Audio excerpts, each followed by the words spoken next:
अभी क्या हो रहा है? हाँ?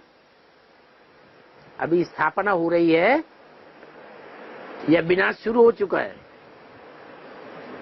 हाँ?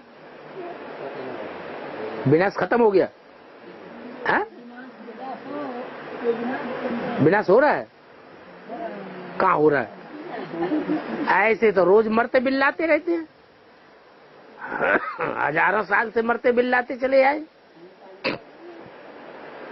ये कोई विनाश थोड़ा ही है।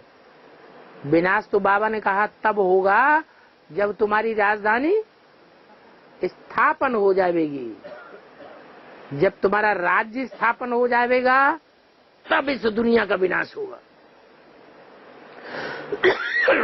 तो विनाश बाद में होगा और स्थापना कब होती है? स्थापना पहले होती है। तो पहले स्थापना, बाद में विनाश और बीच में पालना।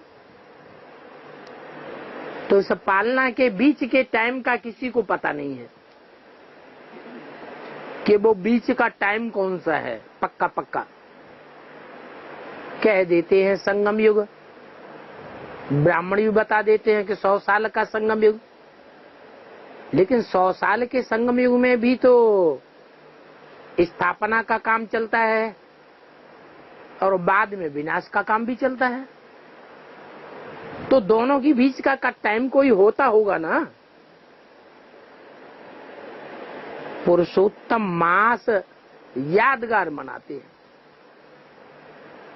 कितने साल के बाद है? हर चौथी साल पुरुषोत्तम मास मनाते हैं। तो बच्चों को भी ये ख्याल आना चाहिए कि हम बेहद के बाप के पास जाते हैं,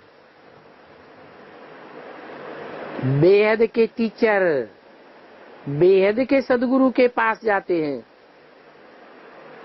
यह है जैसे कि पत्थर फेंकना। क्या दूसरों को जब हम दुनिया वालों को बताएंगे, वो पूछेंगे कहाँ जाते हो, तो बताओ हम बेहद के बाप के पास जाते हैं, सुप्रीम सोल के पास जाते हैं। वो हमारा बाप भी है, सुप्रीम टीचर भी है, सुप्रीम सदगुरु है, हम उसके पास जाते हैं। तो कहेंगे अच्छा तुम भगवान के पास जाते हैं, हम का शैतानों के पास जाते हैं। तो ये है पत्थर फेंकना। वो आप ही पूछेंगे। तो बताओ भारत को बेहद का वर्षा था ना, भारतवासी स्वर्ग के मालिक थे, भारत में पैराडाइज था ना, और उस समय कोई धर्म नहीं था सिवाय भारतवासियों के देवी देवता सनातन धर्म के। ज्ञान तो बहुत सहज है, सिर्फ बाप को याद करने की मेहनत है। क्यों?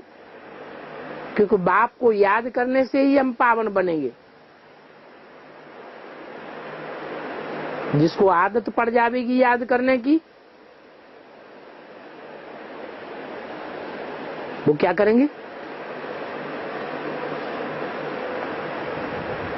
है? जिनको आदत पड़ जाएगी याद करने की, वो धंधा ही यह करेंगे, याद करेंगे और दूसरों को याद करावेंगे। घूमते फिरते ट्रेन में जाते भी उनका एक ही धंधा होगा, क्या? दूसरों को बाप की याद कराना और खुद याद में रहना। तो तुम्हारे पास चित्र तो जरूर समझाने के लिए रहना चाहिए। तुम बच्चों के पास 10-5 बैज जेब में पड़े हुए हों, कोई भी अच्छा आदमी समझने वाला मिले तो थोड़ा समझाओ और बैज उसके हाथ में दे दो। बोलो, इसका हम कोई पैसा नहीं लेते हैं आपसे। ये हमारी सच्ची गीता है। बैज क्या है? ये हमारी सच्ची गीता है। जो गीता तुम द्वापर युग से पढ़ते चले आए हो, जबकि द्वापर युग से वाम मार्ग शुरू हुआ है। वाम मार्ग माने बाएं हाथ को जाने वाला मार्ग। बायां हाथ अच्छा होता है या दायां हाथ अच्छा होता है? ये दायां हाथ अच्छा होता है या बायां हाथ अच्छा होता है? दायां हाथ से दान धर्म आदि करते हैं। वाम मार्ग, बायां हाथ कचरा आदि साफ करने में लगाया जाता है। तो वाम मार्ग द्वापर युग से शुरू हुआ है। जब से ये वाम मार्ग शुरू हुआ है,